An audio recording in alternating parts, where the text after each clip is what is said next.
Hi everybody, how's it going? Welcome back to Broken Sword 3, The Sleeping Dragon. We're in some sort of ruins, or well, beneath some ruins, I think really is probably more accurate, in the Congo. We've solved a couple of cool little puzzles, and now we've found ourselves in this absolutely massive room. So we're going to take a little bit of a look around. There's crystals dotted around, but it doesn't seem like we can really do anything with those for the time being. Let's try going up here. Okay, or we can just drop down, that's fine as well. What's this? Is that a thing, or is it? The crystal was embedded in the rock. There was no way to remove it. I'm talking about this bit here under George's feet, but I'm wondering if that's just a visual glitch. It could well be. Alright, so let's climb up here. This is almost like pyramid-like structure. Oh god. I see boxes. Yeah, okay. It's a box puzzle again. Oh. I really don't like the box puzzles. Okay, so we can push this thing, can we? Okay, it doesn't look like we can push this one.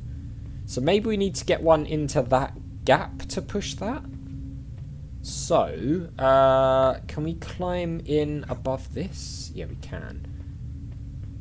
Okay, so if we go round... Let's just go over and check this other side first.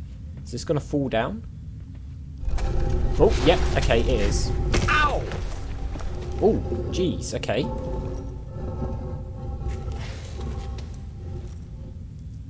Okay, so we're going to have to weigh it down at this end, then, I'm guessing? So, okay, how are we going to do that? I'm guessing we're going to need to get the boxes up here. But that could be slightly problematic. So, we need to get that one down, but we're not going to be able to get that one down until there's one... Okay. Alright, it doesn't look like we can push this off the ledge. So, I guess that makes it somewhat clearer what we've got to do. Because this can go across to here, right? All the way. So, what we'll need to do then is put this one in underneath that one. Like so. So there's going to be a bit of to and froing with this, isn't there? But I think I know what it is we've got to do. So,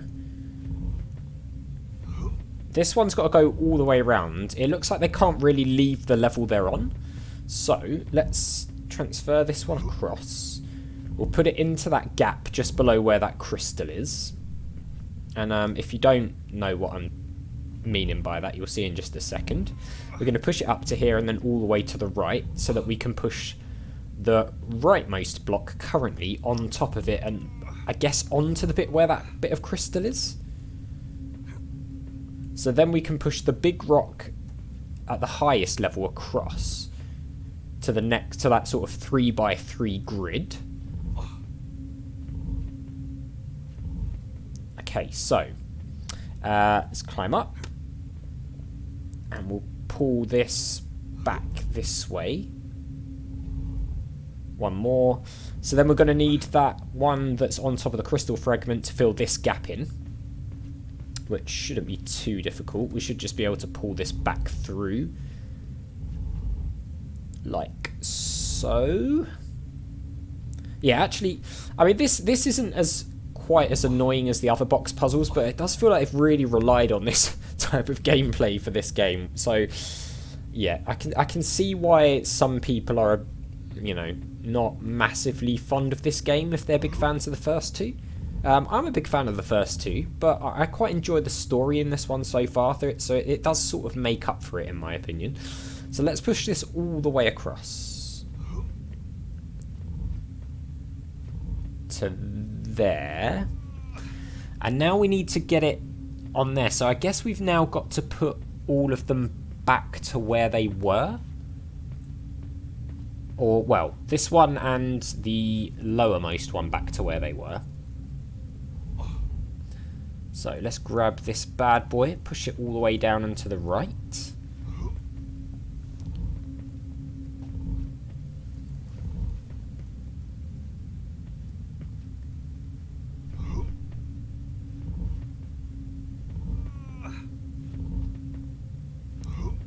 Keep going, George. You can do it.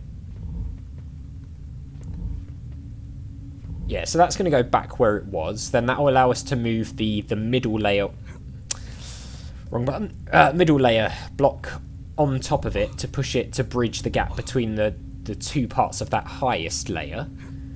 And then we should be good to move the topmost block across and act as a counterweight for the little seesaw thing, is the way that I'll describe it. As you can tell, technical terms are definitely my forte. I'm very good at using technical terms. Right, so we're going to need to jump in over the top of this one and pull it backwards. Like so. Yeah, I mean, we could just put that there, to be fair. That should work. Don't think it really matters which of the two that one's on. And then we'll jump up here and pull it back onto this part.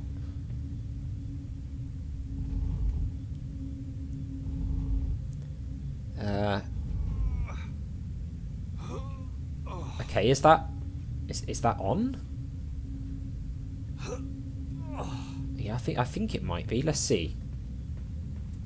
Yeah, it is. Okay, nice. Okay, so that wasn't too bad at all. Is this another one? The crystal was embedded in the rock. Yeah. There was no way to remove it. No way to remove it. Fair enough.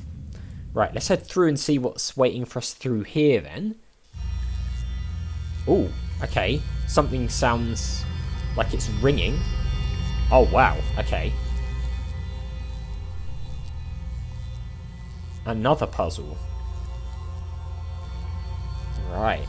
We're getting somewhere, though, because this place looks pretty interesting. Above the exit was a lightning symbol, just like the one in Paris. Aha. Interesting. So that's the exit. I'm not sure we want to leave just yet. There's a big crystal here.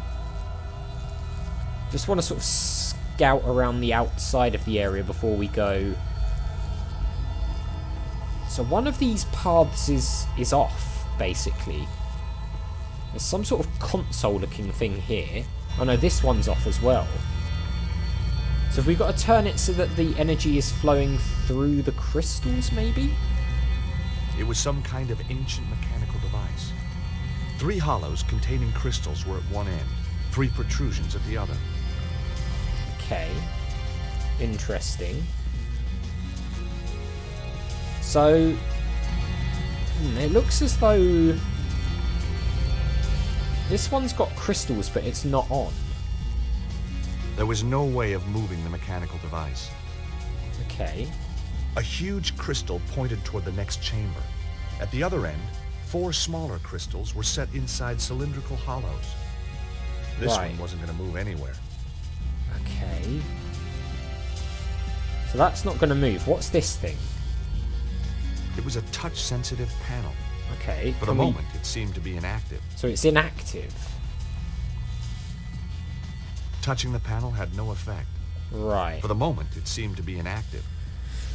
Okay, well let's try and touch this panel thing over here. Do all of those have a panel on them?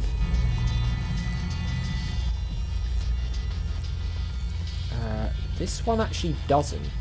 The music's very interesting here. Very reminiscent of the era, I think. The device appeared to be some sort of control console. There was a large circular dial and a panel standing proud of the surface. Okay. Oh. Right. Fantastic! The machinery floated across the floor as if it weighed no more than a feather. Interesting. So... Right. Hey, nice. Turning the dial made the central disc rotate just like a turntable. Why did George get cut off there? Not that way. Okay. So we can rotate this and send it back that way. Fine. I mean, I don't know if we're supposed to be rotating these a specific way.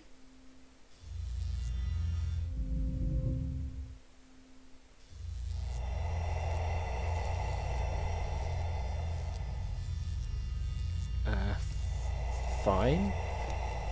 So we can only move... We can only move these ones, it seems.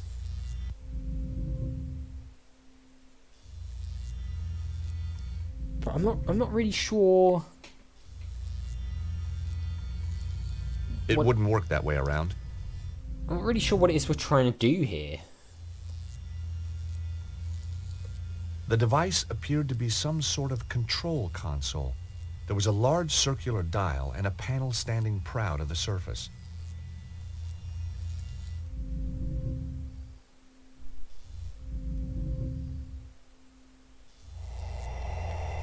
So we can only rotate the sort of left and right ones, which is a bit weird. Is there something wrong with this one then? The thing was far too heavy to move. Right, so I mean I'm not really seeing any reason why it wouldn't move. We can run through the crystal beams, that's not a problem. What happens if we try and go through the room behind this? And do we have anything that could help us out here? Oh, actually, this thing looks very similar. The strange stone object had been dropped by the guy who mugged me. That actually kind of looks like those things, doesn't it? Can we use that on? No way was I doing that. Okay, can we go through here? Where is this going to take us? Ooh, okay. This is another... Ah. So there's a load of different crystals with things that can be spun around in here. Okay. Interesting. Ah, and there's another console here, it looks like.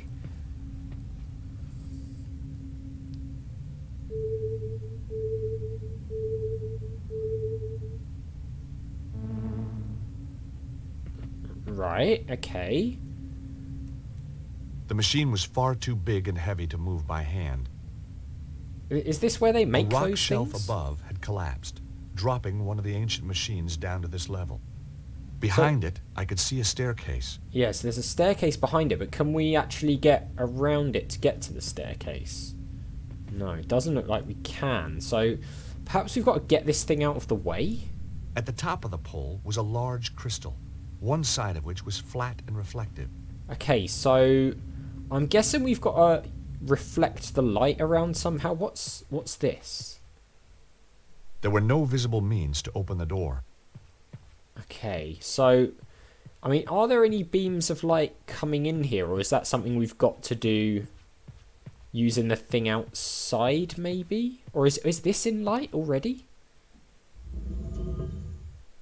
Grasping the ring at the bottom of the pole, I was able to turn the crystal through 90-degree increments. Okay. And it does sort of look like there's light here, but I'm not sure where that's coming from.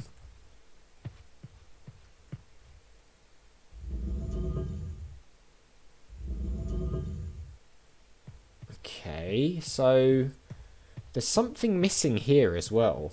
This one's gone. What's this? It's just another crystal, I think. So maybe we have to direct the beam so it goes onto that panel above the door. But I'm thinking perhaps we've got to find a way of getting a beam of light into this place in the first place to be able to do this, which I would guess involves outside.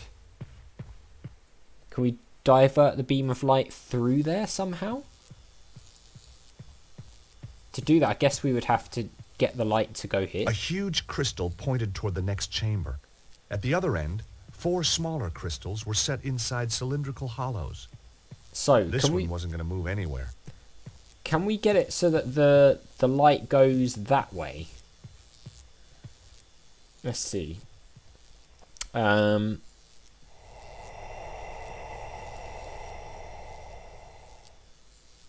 Okay. That might do it, right?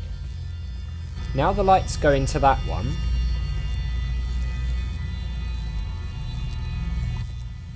Is it coming out of the back? No, but maybe we can do something with this now. Touching the panel had no effect. No, so For the moment, it seemed to be inactive. So it's inactive. Is there a way we can make it active? We don't seem to be able to really do anything with this. There was no way of moving the mechanical device. Okay, well, I'll tell you what, guys, we're out of time anyway. We'll try and figure this out next time. I feel like these two puzzles are connected in some way, so we're really going to have to think about this. But we'll get there. I'm quite enjoying the puzzles, actually, in this section. They're quite unique, which is nice. It's a nice break from the puzzles we've had so far. So, as always, thank you very much for watching. A big thank you to my patrons, Arcades Games, Wayne, Nate, Terminally Nerdy, Paul from the Phantom Fellows, Lyle, Barry Aldridge, Hobo, and Numinous for all the support on the channel. I really do appreciate it. And I'll see you next time.